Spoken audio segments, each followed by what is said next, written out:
condenando al teniente general Jorge Rafael Videla a la pena de reclusión perpetua, condenando al almirante Emilio Eduardo Macera a la pena de prisión perpetua. Quand il y a eu le procès aux juntes militaires, les tortionnaires ont été jugés pour vol, pour viol, pour torture, pour assassinat.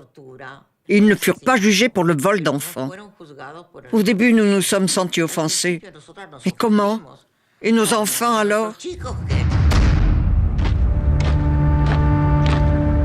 Quelques mois après le procès des juntes militaires, une unité d'élite de la plus grande base militaire du pays, Camp de Mai, se soulève. Le pays retient son souffle. La peur d'un coup d'État plane à nouveau. Le président Alfonsine en personne se rend chez les mutins. Les militaires cherchent avant tout à négocier leur immunité pénale pour des actes commis pendant la dictature. Au nom d'une paix retrouvée, Alfonsine cède et fait voter les lois dites d'obéissance due et de point final. Lois qui mettent à l'abri de poursuites judiciaires tout militaire non condamné précédemment. Malgré tout, on continuait à avancer de notre côté. Une chose était les lois et une autre était la recherche de nos petits-enfants. Le temps nous pressait et il nous presse, car nous sommes des personnes âgées.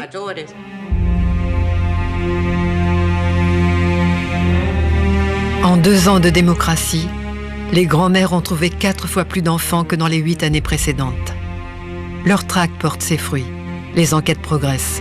Et pour la première fois, le bureau de l'association des grands-mères de la place de Mai se remplit de petites voix et de sourires de ses petits-enfants.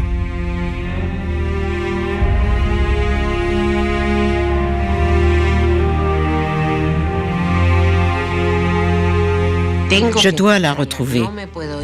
Je ne peux pas mourir sans l'avoir retrouvée. Et parfois, le matin, je n'ai pas la force de me lever et je me dis, alors, qui va la rechercher? Je vais vivre le plus longtemps possible pour la retrouver.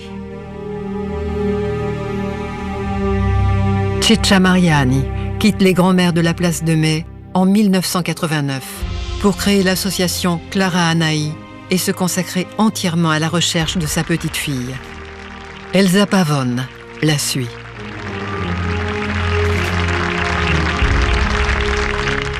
El doctor Raúl Ricardo Alfonsín.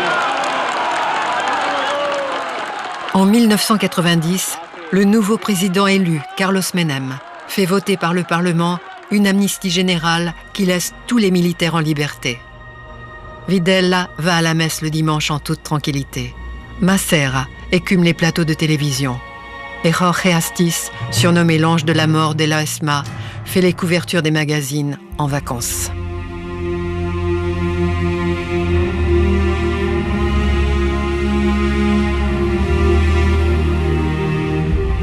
Les grands-mères détiennent pourtant la clé qui peut casser cette impunité.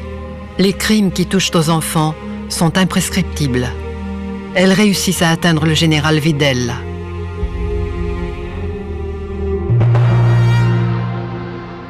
Il est emprisonné pour sa responsabilité dans l'affaire de 5 enfants volés durant la dictature. Il reste seulement 38 jours derrière les barreaux, puis est assigné à résidence au bénéfice de son âge. Il y avait une partie de la société argentine qui nous soutenait, qui nous aidait, qui nous faisait parvenir des dénonciations. Et je ne l'oublierai jamais car c'est grâce à une de ces dénonciations que j'ai pu retrouver mon petit-fils. Et ça, je ne l'oublierai jamais.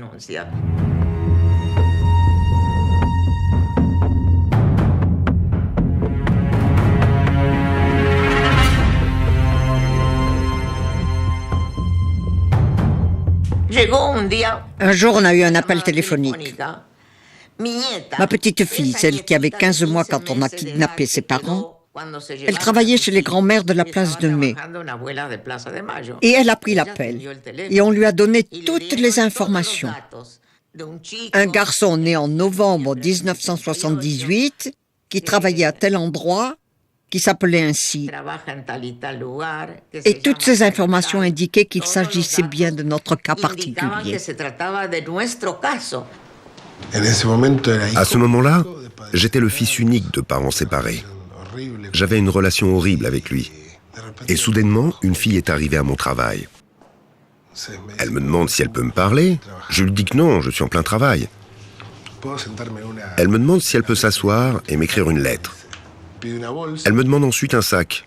Et dans le sac, elle met le livre et la lettre. Le livre des grands-mères qui contient tous les cas.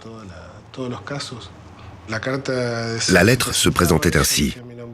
Je m'appelle Mariana Eva Pérez. J'ai tel âge. Je suis né tel jour. Mes parents s'appellent comme ça. Ils sont des disparus. Je recherche mon frère. Ça pourrait être toi. J'ai ouvert le livre et il y avait une photo de ma maman et de mon papa. Au moment où je vois leur photo en noir et blanc, sa photo à lui, je n'ai pas eu besoin d'un test ADN pour me rendre compte que ce que me racontait ma sœur au moment où elle me retrouve était totalement vrai. Je suis une copie couleur de ce qu'était mon père. Pour lui, ça a été une surprise. Mais je crois surtout que ma petite fille a été très convaincante, parce que le jour même, dans l'après-midi, ce jeune homme est venu chez les grands-mères de la place de Mai, il a tendu son bras et a demandé qu'on lui prenne du sang. Il voulait savoir si cette fille était sa sœur. Le 2 juin, le résultat est tombé. 99,999% d'exactitude. Après avoir vu la photo de mon père, il n'y avait pas d'autre possibilité pour le résultat du test ADN. Je me suis retrouvée avec un petit-fils de 1,80 m qui s'approchait de moi au moment des retrouvailles.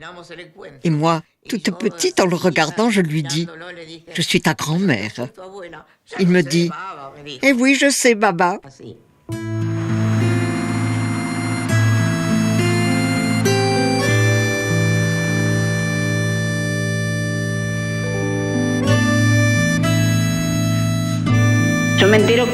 Une fois au tribunal, j'apprends que je ne suis pas leur fille.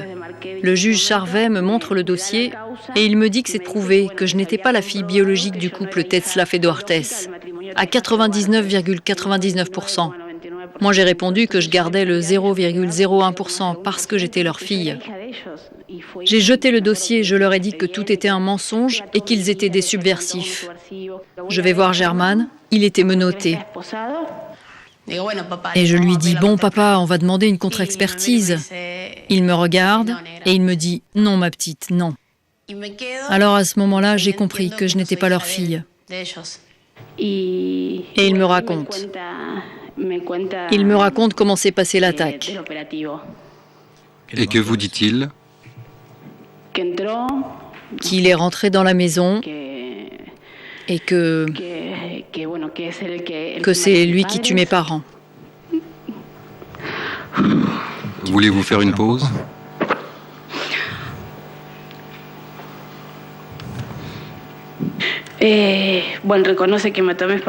Il reconnaît avoir tué mes parents, mais il ne m'a jamais demandé pardon pour ce qu'il a fait. Il me disait qu'on m'avait sauvé la vie, que c'était un acte d'amour. Et qui plus est, moi-même, je lui disais, c'est un acte d'amour d'élever l'enfant de ceux qui auraient pu te tuer. Je ne comprenais pas ce qui se passait.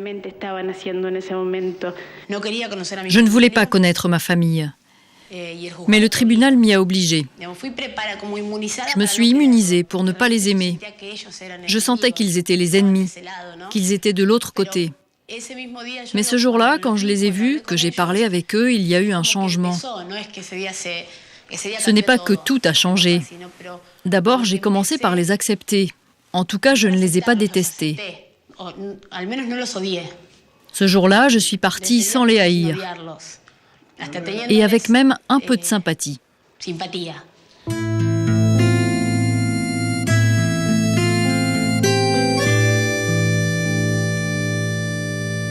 Avant que les résultats des tests tombent, je parlais avec elle. On se voyait. Je suis allé à la fête d'anniversaire de ma sœur biologique, par exemple. Les choses ont changé quand la justice a convoqué les faux parents, les a jugés et les a condamnés. Cela n'a pas plu à mon petit-fils. Le problème est que lorsque ça se transforme en une affaire judiciaire, avec les va-et-vient de la justice, et que l'on arrête Dora, ma fausse mère, à ce moment-là, je refuse complètement de voir et de partager une relation avec ma famille biologique. Un jour, il est venu me dire « Je ne veux pas te voir même morte !» Et moi, je continuais à l'appeler jusqu'à ce qu'un jour, je lui dise « Enfin, dis-moi une chose, Guillermo. Cette femme que tu appelles maman, c'est ma fille. » Et je crois que ça a été le déclic, que cela fait changer d'avis, et qu'il a commencé à lâcher du lest, petit à petit. Et on a commencé à se revoir. J'essaie de ne pas mélanger les deux sentiments. L'un est celui vis-à-vis de ma famille, et l'autre vis-à-vis de la personne qui m'a élevé. J'essaye de ne pas mélanger ces deux sentiments. Certainement, tout ceci est la conséquence de ce qui s'est passé pendant la dictature.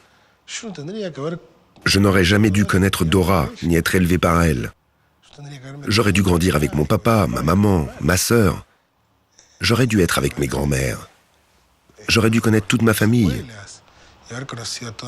Et tout cela n'aurait jamais dû arriver.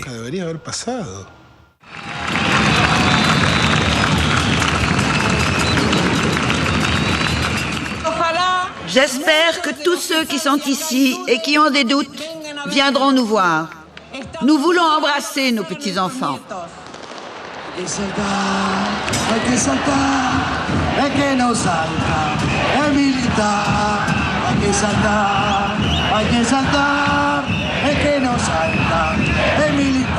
Musique pour l'identité, danse pour l'identité, tango pour l'identité, humour pour l'identité, identité, identité, identité.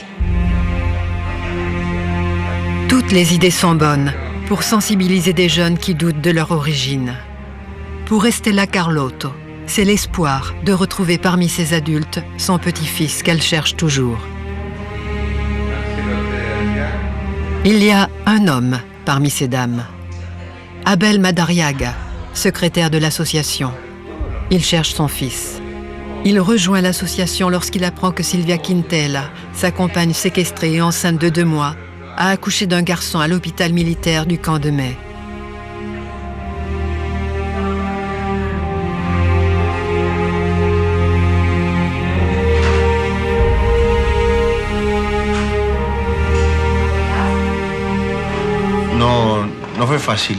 Cela n'a pas été facile de pousser la porte du bureau des grands-mères de la place de Mai. Justement, parce que par le passé, j'avais été influencé par la famille qui m'a élevé dans le but de détester ses grands-mères. La médiatisation orchestrée par les grands-mères a changé la vie de l'un des plus jeunes conseillers municipaux de la ville de Buenos Aires.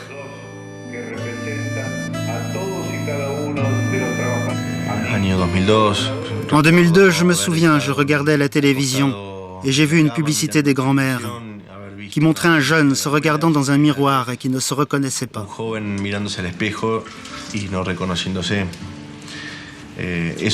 Ça a retenu toute mon attention. Et je me suis posé beaucoup de questions. Pedro existe. Mariano ne le sait pas. Sa grand-mère le recherche encore. Si tu as des doutes sur ton identité ou si tu es fils de disparu, contacte les grands-mères de la place de Mai. Quand j'ai commencé à réfléchir sur toutes ces questions sans réponse sur mes origines, j'en ai parlé à un ami, et puis à ma sœur, qui n'est pas ma sœur biologique. Je lui ai fait le topo à propos de mes doutes. Je lui affirme que je suis fils de disparu. Si tu es un fils de disparu, moi aussi je le suis. Alors il commence à me dire « Petite sœur, nous ne nous ressemblons pas tant que ça ». Et il me signale des différences physiques réelles. Et dans ma tête, j'ai vu notre vie défiler à toute vitesse, image par image de nous deux, de notre plus jeune âge jusqu'à maintenant. Tout ça s'est passé en 1 seconde. Et je lui ai dit, tu as raison, nous devons aller voir les grands-mères. Quand j'avais 28 ans, mon frère m'appelle et me dit qu'il avait beaucoup de doutes quant à son appartenance à notre famille. C'est à ce moment-là que nous avons découvert que mon père n'était pas un visiteur médical, mais un officier qui avait travaillé dans les services de renseignement pendant la dictature, et que mon frère n'était pas mon frère, mais un bébé qui était né à l'école de mécanique de la marine, fils d'un couple de jeunes gens âgés de 17 et 19 ans, qui ont disparu.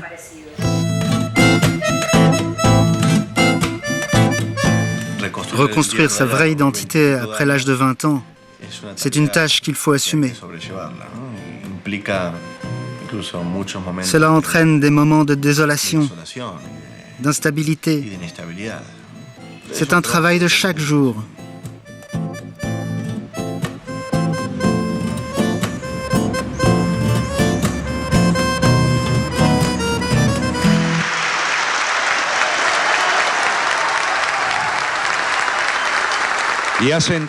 Néstor Kirchner, le nouveau président, marque aussitôt de son empreinte l'histoire de l'Argentine par un geste symbolique et sans précédent.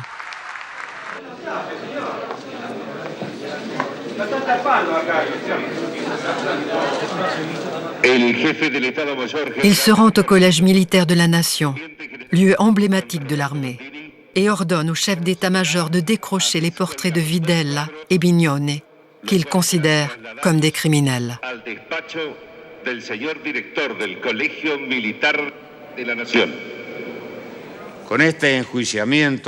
Avec ce procès, à travers le verdict que vous allez rendre, vous légitimez une décision politique adoptée avec un sentiment de revanche par ceux qui, après avoir été militairement vaincus, se retrouvent aujourd'hui à occuper les plus hauts postes de l'État.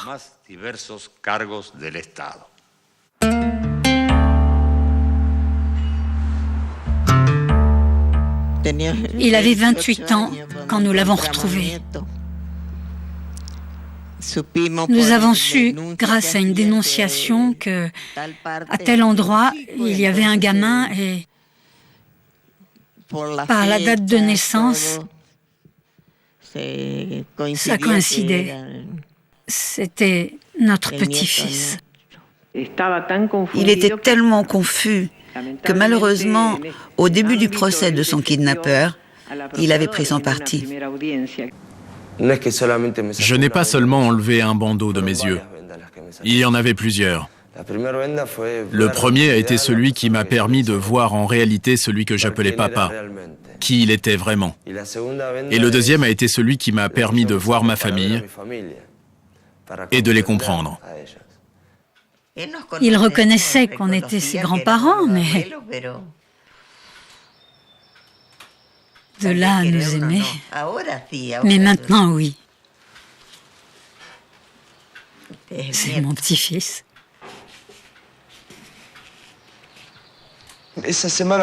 La semaine où s'est terminé le procès, je ne pouvais pas aller voir mon faux père à la prison pour parler avec lui. Quand j'y suis retourné la semaine suivante, il est arrivé en criant, en me disant « C'est de ta faute si je suis là ». Il me criait « C'est de ta faute si je suis là ». Quand je l'ai eu en face de moi, je l'ai regardé dans les yeux et je lui ai dit « Je ne savais pas que naître était un délit. Je croyais que c'était ce que tu avais fait qui était un délit. »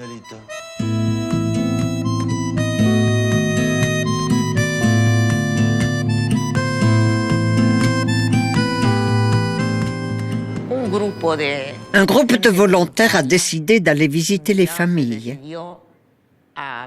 les amis, les collègues de travail, enfin tous les gens qui avaient pu connaître les parents de nos petits-enfants. Alors, ils ont créé une archive avec des photos, des CD, des détails.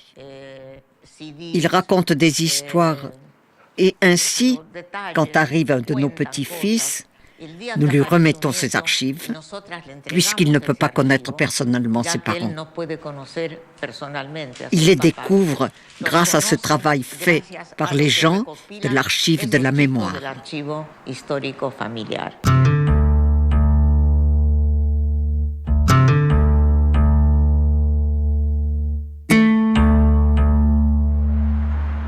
Como presidente de la nación argentina, vengo a pedir perdón del Estado Nacional por la vergüenza de haber callado durante 20 años de democracia.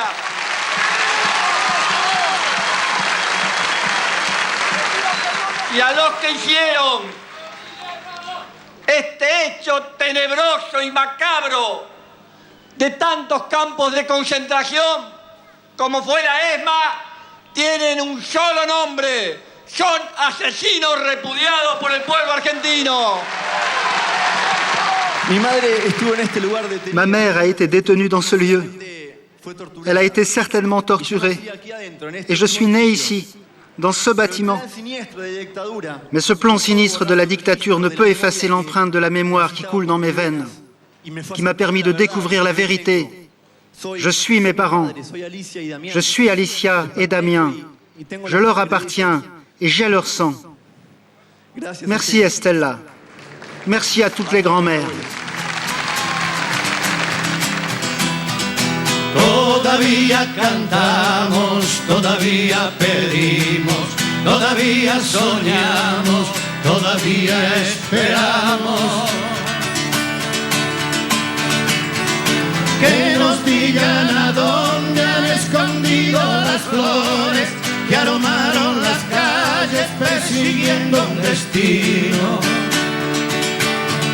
¿Dónde se han ido?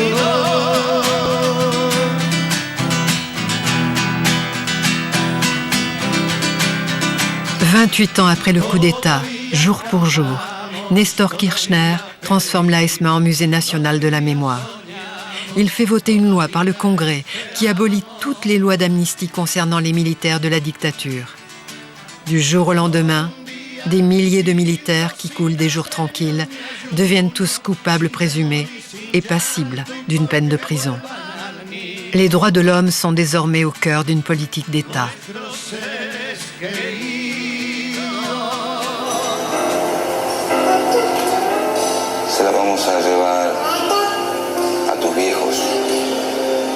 Comment toucher des millions de gens? Les grands-mères parviennent à convaincre la plus importante chaîne de TV d'Argentine d'ouvrir les portes du prime time avec la série Télévision pour l'identité. 4 films consacrés à des cas réels de restitution d'enfants. Tenías razón. Sos hijo de desaparecidos. Quand j'avais 27 ans, j'étais en couple avec une fille. Et nous regardions une série télé diffusée en Argentine. Ça parlait d'histoires des petits-enfants restitués. Parmi ces histoires, il y avait celle de Juan Cabandier. Je n'ai pas pu retenir mes larmes, mes émotions. Je m'identifiais à cette histoire. Ella es Alicia, tu mamá. C'est là que j'ai décidé d'aller faire un prélèvement de sang. Il s'est rapproché des grands-mères pour retrouver son identité. Il a fait les analyses immunogénétiques. Elles ont été comparées avec la banque de données. Il n'y avait aucune correspondance avec des familles. C'est-à-dire que personne ne le cherchait. J'espérais réellement que le résultat soit négatif. Je ne voulais pas qu'il soit positif parce que j'avais très peur. Très peur de ce qui pourrait se passer avec la femme qui m'a élevé. De ce qui pourrait se passer dans ma vie, qui j'allais rencontrer, quelle vérité j'allais découvrir. Les familles ignoraient que la jeune femme séquestrée était enceinte. Par chance, une information venue d'Europe confirmait qu'elle était enceinte. Donc nous faisons une enquête approfondie du cas et nous demandons à toute la famille Molfino Amarilla de faire les analyses. Le jour même des résultats, la filiation du garçon s'est confirmée parce qu'il était déjà dans la banque de données. Estella Carlotto m'a appelé. Elle me connaissait depuis de nombreuses années et elle m'a dit « Gustavito, je veux te dire qu'un neveu à toi vient d'apparaître. C'est le fils de Marcela et Guillermo. » Évidemment, tout le monde a super bien réagi.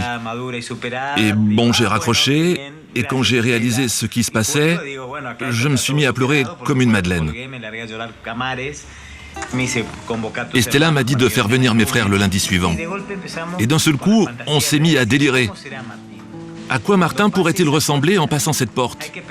Il faut penser qu'il sera peut-être avec un style heavy metal, ou bien avec une fleur à la boutonnière. Nous avions tout imaginé. Mais en fait, celui qui est entré, c'était Martin.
Je traînais beaucoup.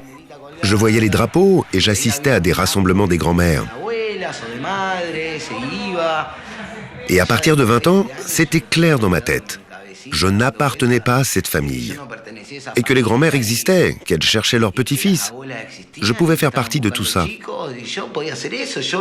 Dans mon acte de naissance figurait « né à l'hôpital militaire du camp de Mai ». Jusqu'à ce jour, où je l'ai trouvé un peu affaibli par la prise de médicaments, et je lui ai dit « dis-moi la vérité ». J'ai tapé sur la table et je lui ai demandé si j'étais son fils. Et elle ne s'y attendait pas. Elle s'est reculée. Je me suis avancé, j'ai tapé plus fort sur la table et je lui ai redemandé « je suis ton fils ?» Elle a fait « non » de la tête. Don Abel, ouvrez la porte. J'ouvre la porte.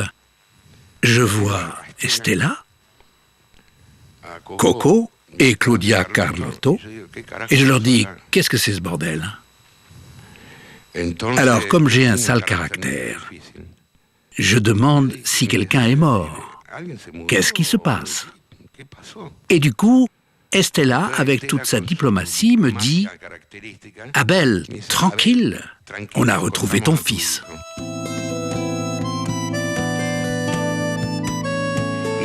C'était le plus beau moment de ma vie. J'avais gagné. Celui qui ne comprenait pas très bien, qui tremblait, c'était Abel.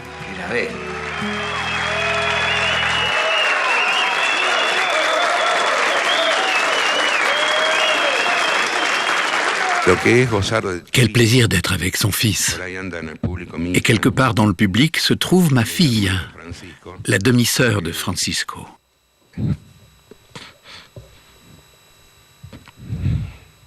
Je suis très ému. Ce que je voulais dire, c'est que pour la première fois de ma vie, j'ai passé la meilleure fête des pères, en les ayant tous les deux avec moi.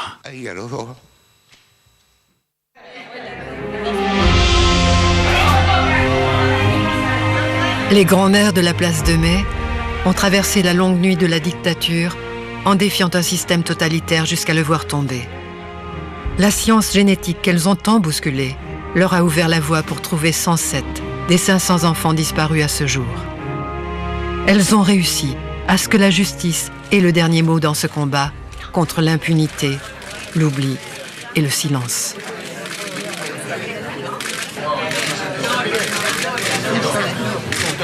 Bien, bonjour. Nous allons procéder à la lecture du verdict. Je demande le silence, s'il vous plaît. Ce tribunal a résolu de ne pas prendre en compte les demandes de prescription pénale faites par la défense pour traiter les faits jugés de délits de lèse-humanité par la mise en pratique systématique et généralisée de soustraction, de rétention et d'occultation de mineurs, en rendant incertaines, en changeant et en supprimant leur identité, à l'occasion de la séquestration, captivité, disparition ou mort de leur mère, dans le cadre d'un plan général d'anéantissement qui s'est déployé sur une partie de la population civile, avec pour argument de combattre la subversion en mettant en place un terrorisme d'État durant les années allant de 1976 à 1983 de la dernière dictature militaire. Nous condamnons Jorge Rafael Videla à la peine de 50 ans de prison. Silencio, silencio. Por favor, les pido silencio. Nous condamnons Reynaldo Benito Bignone à la peine de 15 ans de prison. Nous condamnons Antonio Vaniec à la peine de 40 ans de prison. Nous condamnons Jorge Eduardo Acosta à la peine de 30 ans de prison. Nous condamnons Santiago Omar Rivero à la peine de 20 ans. Nous condamnons...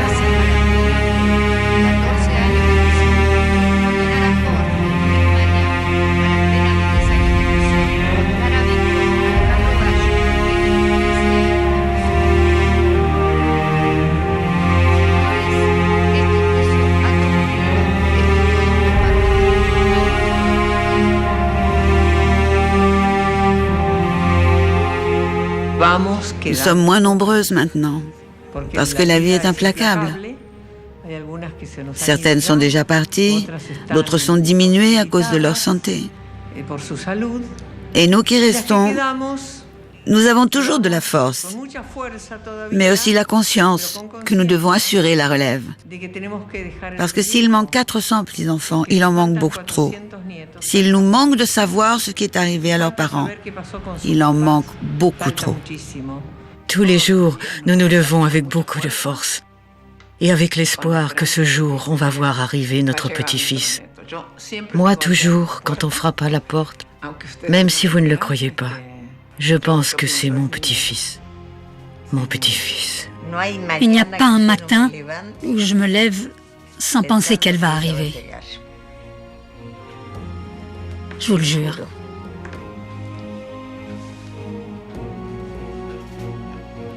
C'est quelque chose de... Des fois, quand je suis seule, je me mets à lui parler.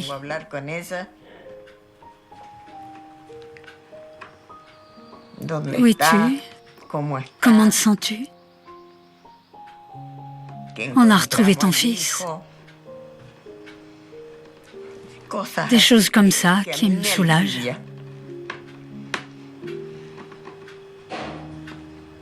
Mais c'est triste, triste, c'est dur.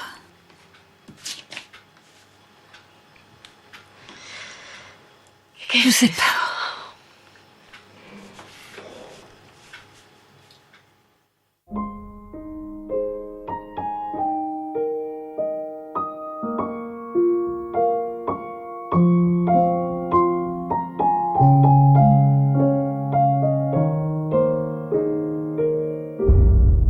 Está listo el mate para charlar, ya llegaron los bizcochos.